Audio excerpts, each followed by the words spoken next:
ऐसे में स्वाभाविक बात है कि जब कर्मचारी कम होंगे और आंधी आएगी, आंधी आती है हर बार, लोग जानते हैं गर्मियों में, जाड़े में तार टूट जाते हैं रात में, तो ये संविदा कर्मी ही हैं जो दिन रात मेहनत करके आपूर्ति बहाल करते हैं और हम लोग सुख की नींद घरों में सो पाते हैं।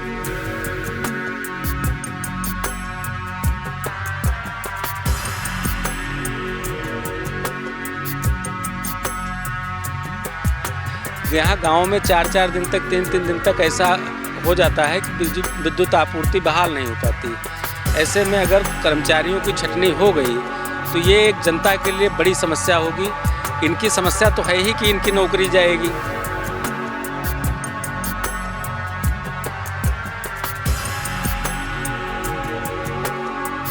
आपको याद होगा कृषि कानून वापस लिए गए, तो ये तो एक प्रशासनिक फैसला है, कल फिर पलट जाएगा।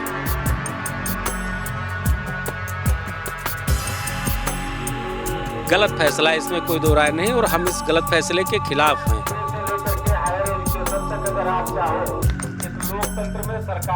इसमें कोई दो राय नहीं। जिस दिन वो नौकरी में चयनित हो जाते हैं, जब तक रिटायर नहीं होते हैं, तब तक उनके जीवन में चूंकि कोई समस्या नहीं आती, उससे उनको लगता है कि दुनिया में कहीं कोई समस्या है। ये आपकी चिट्ठी है, आपका मांग पत्र अपने राष्ट्रीय अध्यक्ष तक पहुंचाएंगे।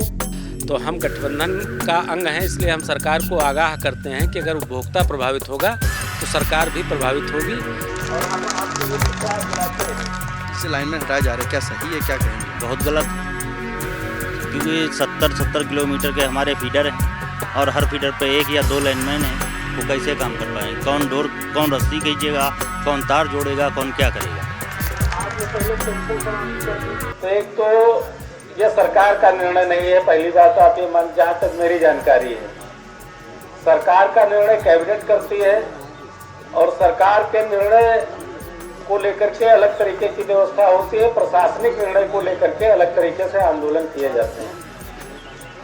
अगर कोई प्रशासनिक निर्णय है उससे हमारी असहमत है, हम लोग तमाम आंदोलन किए, अधिकारी अपने आप को इस देश का भाग्य विधाता मानते, और खास करके जब से ये सरकार आई तो इस सरकार में जो राजनीतिक लोग थे उनको ये माना जाता है, जहाँ तक मेरा जानकारी है कि सरकार में राजनीतिक लोगों की बहुत, उनका इज्जत, उनकी कदर, उनका क्या हाल है। ये अभी एक फोटो वायरल हो रहा था, आप लोग देख रहे थे, डीएम एसपी बैठे थे, प्रभारी मंत्री कुर्सी बैठे थे, बाकी सब सोफा पर लटके थे, जो 4-4 बार के एमएलए हैं। तो जनप्रतिनिधियों की कितना इज्जत, कितना सम्मान इस सरकार में किसी से छिपा नहीं। Guru Nanak Educational Institute, Guru Nanak Colony, Sitapur, Pre-Primary to Class 10. Admission open for session 2025-26.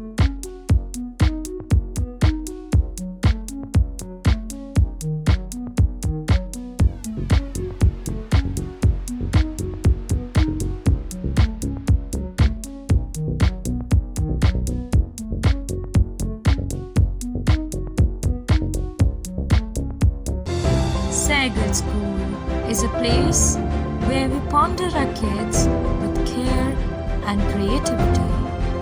We provide students the room to explore their imaginations and enhance their education.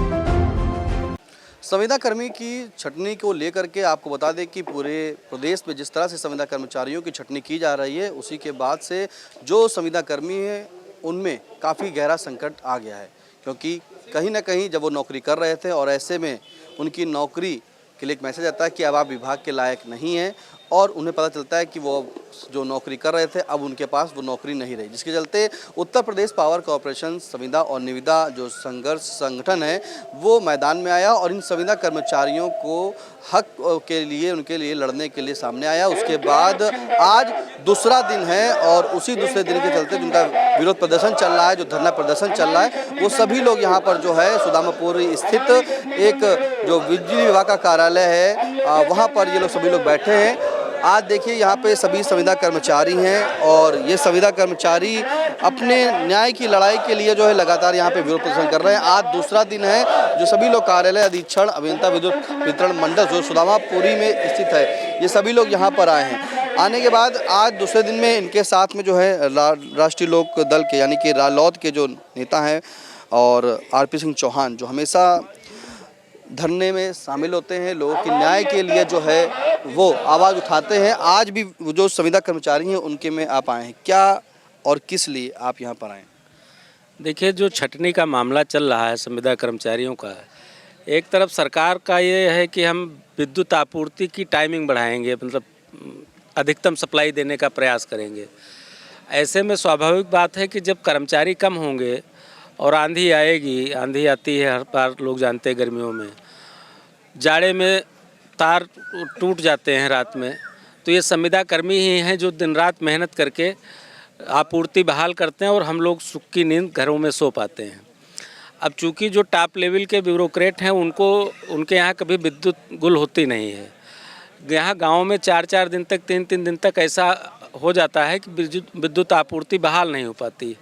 ऐसे में अगर कर्मचारियों की छटनी हो गई तो ये एक जनता के लिए बड़ी समस्या होगी। इनकी समस्या तो है ही कि इनकी नौकरी जाएगी। अच्छा, ये लोग गांव क्षेत्र में काम करने वाले लोग, किसानों के बच्चे हैं, बहुत कम मानदेय पर काम करते हैं। अगर ये इनको नौकरी से निकाल दिया जाएगा तो इनके परिवार का क्या होगा? उसके अलावा जो लोग बिजली के उपभोक्ता हैं, अगर इनको निकाल दिया जाएगा तो जो विद्युत आपूर्ति बाधित होगी उसके लिए कौन जिम्मेदार होगा? मेरा ये मानना है कि ये चूँकि कैबिनेट का निर्णय नहीं, ये सरकार का निर्णय नहीं है, ये एक प्रशासनिक निर्णय है और एमडी मध्यांचल का निर्णय है। एमडी मध्यांचल को अपने इस निर्णय पर पुनर्विचार करना चाहिए, और नहीं करेंगे तो हम लोग जहाँ जहाँ हमारा नेतृत्व है हम अपने नेतृत्व से कहेंगे, और हमारे कैबिनेट में एक मंत्री हैं उनके पास जाएंगे, माननीय मुख्यमंत्री जी से मिलने का प्रयास करेंगे, महामहिम राज्यपाल महोदय के यहाँ जाएंगे और अपनी पार्टी के राष्ट्रीय अध्यक्ष माननीय चौधरी जयंत सिंह जी से कहेंगे कि ये चूँकि किसानों की समस्या है। और आप देखिए, फसलों का भी जब अगर ये संविदा कर्मी हटा दिए जाएंगे, विद्युत आपूर्ति नहीं होगी तो फिर कैसे सिंचाई होगी? तमाम ट्यूबवेल लगे हैं, किसानों के लिए भी एक समस्या है। आरपी जी, 430 से अधिक लोग निकाल दिए गए, छटनी हो गई है सीतापुर जिले में। नहीं, छटनी हो गई, उन्होंने एक निर्णय लिया, लेकिन हमने बताया ना, देखिए देश में कानून बदलते हैं जनबल के सामने।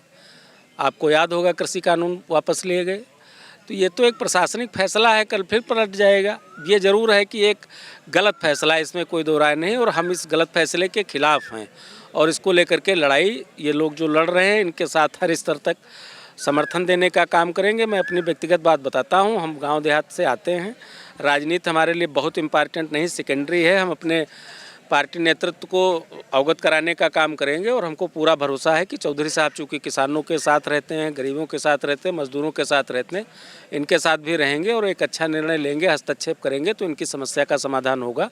मैं जल्द ही प्रयास करूंगा अपनी पार्टी के राष्ट्रीय अध्यक्ष जी से मिलकर इस मामले में, चूँकि देखिए बिजली विभाग के जो मंत्री हैं वो एक्स ब्यूरोक्रेट हैं, सब लोग जानते हैं, और ब्यूरोक्रेसी का अपना एक कल्चर है, उनको जन सरोकारों से बहु लेना देना नहीं होता, इसमें कोई दो राय नहीं। जिस दिन वो नौकरी में चयनित हो जाते हैं और जब तक रिटायर नहीं होते हैं तब तक उनके जीवन में चूँकि कोई समस्या नहीं आती, उससे उनको लगता है कि दुनिया में कहीं कोई समस्या है ही नहीं। आरपी जी, जैसे आपने बताया कि गांव में 3-3 दिन लाइट चली जाती है, लाइट नहीं आ रही है, एक तरफ सरकार कहती है हम निर्बाध रूप से बिजली जो है उपभोक्ताओं को देंगे। अब सीतापुर शहर में की बात करें तो वहाँ भी जो है कुछ फाल्टें आ रही हैं, जो उपभोक्ता परेशान है, क्योंकि सुबह से अगर चली गई लाइट तो जब संविदा कर्मचारी सभी हड़ताल पर हैं, गर्म खंभों पर यही चढ़ के लाइट सही करते हैं, तो ऐसे में क्या मानेंगे? निशांत भाई, हम बहुत गरीबी में पले बड़े लोग हैं। अब कुप्पी और लालटेन और डब्बी और वो जो लैंप, चूँकि मिट्टी का तेल तो आता नहीं है ना, तो दो ही तरीके हैं हमारे पास उजाले के, एक तो ये इलेक्ट्रिक सप्लाई है, दूसरी सोलर एनर्जी है, तीसरी कोई व्यवस्था हमारे पास है नहीं। अब चूंकि सरकार, ये बताया ना कि ये प्रशासनिक स्तर का लिया गया निर्णय है, एमडी मध्यांचल का निर्णय है, और आप विश्वास करिए, निश्चित मानिए, हम लोग आंदोलन करेंगे, ये लोग आंदोलन कर ही रहे हैं, उसमें पूरा पार्टिसिपेट करेंगे और ये डिसीजन देर सवेर उनको वापस लेना ही पड़ेगा, क्योंकि ये जनता से जुड़ी समस्या है। हमने बताया ना, इससे आम कंज्यूमर भी प्रभावित होगा। प्रभावित उपभोक्ता ही हो रहा है। जी, नहीं, उपभोक्ता प्रभावित होगा। अगर उपभोक्ता प्रभावित होगा तो हम गठबंधन का अंग हैं, इसलिए हम सरकार को आगाह करते हैं कि अगर उपभोक्ता प्रभावित होगा तो सरकार भी प्रभावित होगी। तो सरकार को ये सोचना चाहिए कि जो ये ब्यूरोक्रेट निर्णय ले रहे हैं इस पर अंकुश लगाए जाने की ज़रूरत है। हम सरकार तक इनकी मांग पहुंचाने का प्रयास करेंगे। आपको भी ज्ञापन दिया है किसको संबोधित करने के? नहीं, माननीय मुख्यमंत्री जी को संबोधित ये ज्ञापन है, हम इस पर कवरिंग लेटर लगा करके भेजेंगे भी और मिलने का प्रयास करेंगे। अपने नेतृत्व से भी कहेंगे कि इस पर हस्तक्षेप करें। बिल्कुल, देखिए रालोद जो है अब इन संविदा कर्मचारियों के साथ में आया है और आरपी सिंह चौहान जी ने कहा है कि ये जो इनकी समस्या है इसको लेकर के खुद राज्यपाल महामहिम राज्यपाल से मिलेंगे और मुख्यमंत्री तक जो है बात करेंगे। फिलहाल संविदा कर्मचारी भी मौजूद हैं। आप क्या किस पद पर हैं और क्या काम करते थे? मैं सत्यप्रकाश तिवारी, जिला मीडिया प्रभारी, उत्तर प्रदेश पावर कॉर्पोरेशन निविदा संविदा कर्मचारी संघ। मैं कनवा खेड़ा में SSO पद पे कार्य करता हूँ। इससे पहले जलालपुर में था। कनवा खेड़ा की आपने बात की। कनवा खेड़ा एक ऐसा फीडर है जहाँ पे सुन रहे हैं कि कुछ 2 ही या 3 लोग, 2 आदमी केवल रह गए। एक आवश्यकता थी पहले SSO 4 होने चाहिए, नहीं तो 3 तो जरूरी हो। ए फीडर जो भी चल रहा है और कम से कम 6-7 लाइनमैन जरूर होने चाहिए हमारे, जिसमें से 7 आदमी थे, जिसमें से 3 लाइनमैन थे, 1 हेल्पर, 3 SSO थे। तो 2 SSO हट गए, 3 लाइनमैन हट गए और 1 हेल्पर हट गया। अब वहाँ पे कौन है और कितने लोग, कैसे काम होगा? केवल मैं एक SSO पे हूँ और 1 हेल्पर है बस। अब बताइए 2 लोग कैसे पावर हाउस चलाएंगे, जबकि केशव ग्रीन सिटी वृंदावन की सब सप्लाई उधर ही चल रही है और सब जो है फिर भी। तो अगर मान लीजिए कोई फॉल्ट आ जाती तो एक अकेला आदमी जाएगा बनाने है, आप सब लोग लाइनमैन है ही नहीं, स्टाफ तो कहाँ से बनाने जाएगा? हम तो SSO सब स्टेशन ऑपरेटर चलाते हैं ना, हम तो अंदर का देखेंगे ना सब स्टेशन। हम लाइन पे थोड़ी ना जो लाइन देख लेंगे, लाइन स्टाफ है ही नहीं तो चलाएगा कहाँ से? अभी फॉल्ट हुई थी, जैसे तैसे हम लोगों ने बनवाया है उसको। देखिए बड़ी समस्या आई है कि मतलब जो जिस तरह से जब फॉल्ट होती है, जो कनवा खेड़ा का फीडर है वहाँ आवश्यकता तो ज़्यादा की है, लेकिन सिर्फ 2 वहाँ पर दिए गए हैं, वो भी दोनों सिर्फ कार्यालय में रहेंगे। अगर कोई उस फीडर से संबंधित उपभोक्ताओं को परेशानी होती है तो जो है उपभोक्ता परेशान रहेगा। लेकिन फिलहाल ये संविदा कर्मचारी, अगर हम संविदा कर्मचारियों के बीच में जाएँ और जाने कि आपका किस पद कहाँ पर है पोस्ट? लहरपुर पावर, क्या काम कर? लाइनमैन। आपका भी नाम आया लिस्ट में? भी नाम नहीं आया लेकिन है, वो बात तो एक ही है। क्या है, सबकी लड़ाई में आए? हाँ, सबकी लड़ाई में है। अच्छा, जैसे लाइनमैन हटाए जा रहे हैं, क्या सही है, क्या कहेंगे? बहुत गलत है। क्यों? क्योंकि 70-70 किलोमीटर के हमारे फीडर हैं और हर फीडर पे 1 या 2 लाइनमैन हैं। वो कैसे काम कर पाएंगे? कौन डोर, कौन रस्सी खींचेगा, कौन तार जोड़ेगा, कौन क्या करेगा? अच्छा, जो अचानक जो निकाल दिए गए उनका घर का खर्चा कैसे चल रहा हो? वो तो बेचारे परेशान हैं। कोई ब्याज पे पैसे ले रहा है, कोई कैसे पैसे ले रहा है। इससे शिक्षा पर असर पड़ेगा? बहुत बड़ा असर पड़ेगा। छोटे छोटे बच्चे हैं, वो क्या करेंगे? आरपी जी, देखिए बड़ा प्रश्न आ गया है कि जो जिन्हें निकाल दिया गया है, किसी के परिजन में कोई इलाज कर रहा है, कोई शिक्षा पढ़ा रहा बच्चों को, अब वो कैसे पढ़ाएगा? क्या मतलब किस तरह से आप देख रहे हो? देखिए किसान जी, एक बात यह है कि इस बात के तो हम लोग इसलिए भी पहले से खिलाफ हैं कि हमारे देश में 2 तरह की शिक्षा और चिकित्सा की व्यवस्था है। एक तरह की शिक्षा चिकित्सा बड़े आदमी को मिलती है, गरीब आदमी वैसे भी शिक्षा और चिकित्सा, अच्छी शिक्षा चिकित्सा से वंचित है। और अगर ऐसे में वो बेरोजगार हो जाएगा तो फिर उस कैसे अपने परिवार का पालन पोषण करेगा, कैसे पढ़ाई लिखाई बच्चों की होगी, कैसे दवाई होगी, कैसे इलाज होगा? बेरोजगारी एक बड़ा संकट है। जब रोजगार के अवसर सृजित करने की ज़रूरत है तब लोगों की छटनी किया जाना कहाँ तक उचित होगा और इनका कहाँ समायोजन होगा, इनका क्या भविष्य होगा? ये चूँकि हमने बताया ना एक तानाशाही पूर्ण फैसला है, तो हम लोग इसलिए इसके खिलाफ हैं और इसको निर्णायक लड़ाई तक लड़ेंगे। ये जो फैसला लिया गया है वो तानाशाही फैसला है और इसके खिलाफ जो है सभी लोग हैं। फिलहाल संविदा कर्मचारियों की अगर बात करें तो सुखविंदर जी से एक चीज़ जाना जाएंगे। सुखविंदर जी, जरा एक खड़े हो जाए जरा आप। और इसमें कोई ऐसे संविदा कर्मचारी हैं जिन्हें हटा दिया गया है? हाँ, बहुत से लोग हैं। या अभी वही लोग हैं जो इस लड़ाई में आए हैं?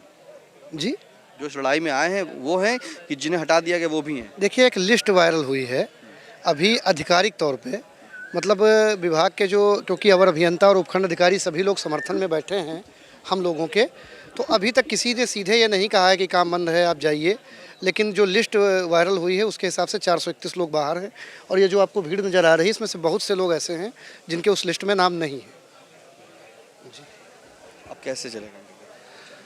अब पहली बात तो हम लोग अभी तो हमने शुरुआत की है, वो तो प्रबंधन ने अपनी कार्रवाई की है, अब हम लोगों ने अपनी कार्रवाई शुरू की है और बहुत से लगातार आम जनमानस का और जनता के बीच में जो हमारे प्रतिनिधि हैं उनका और संयुक्त संघर्ष समिति जो है हम लोगों के, चाहे वो अवर अभियंता हों, उपखंड अधिकारी, TG2, सभी का समर्थन मिल रहा है। अभी 6 मई को हम लोग मध्यांचल तक जाएंगे और उसके बाद हम लोग अगर आवश्यकता पड़ी तो सामूहिक इनके समर्थन में जो 431 लोग निकाले गए हैं और 761 लोग जो बचे हैं वो लोग इनके समर्थन में सामूहिक इस्तीफे भी देंगे, ज़रूरत पड़ी तो भूख हड़ताल करेंगे, आमरण अनशन करेंगे।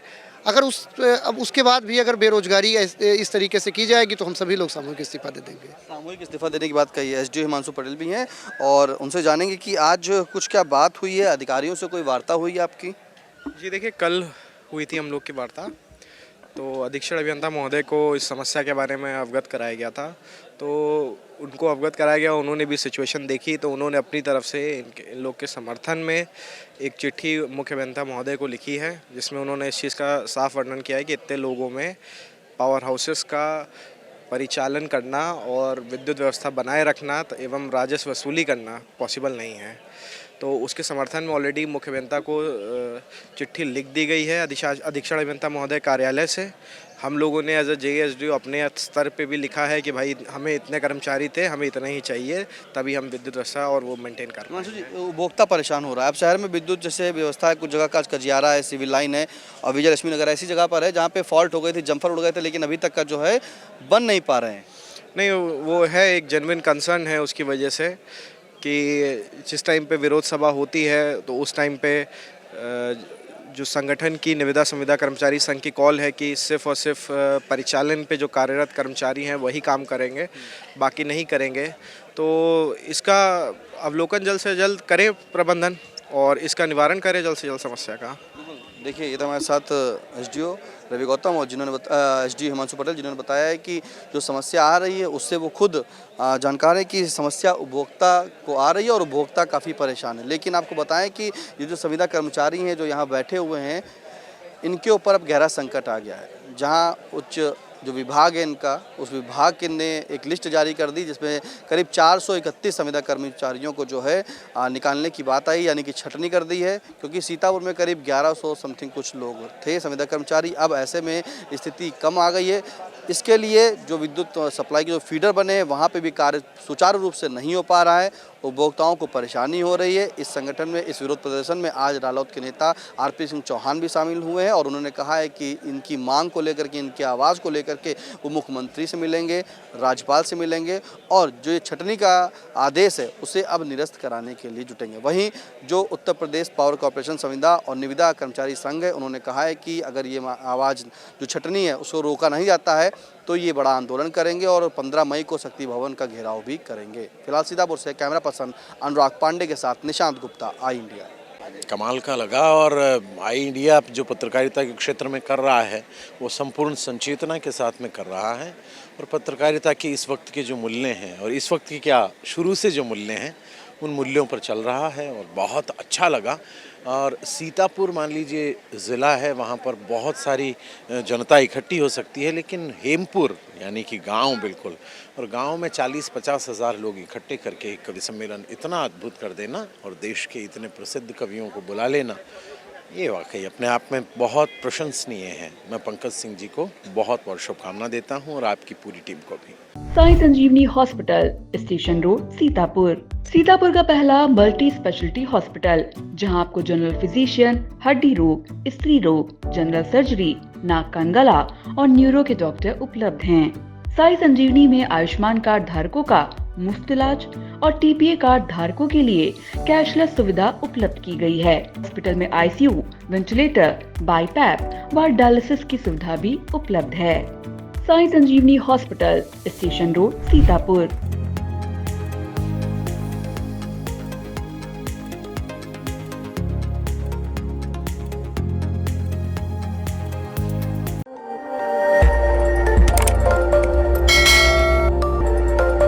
खबर आपकी, नजर हमारी।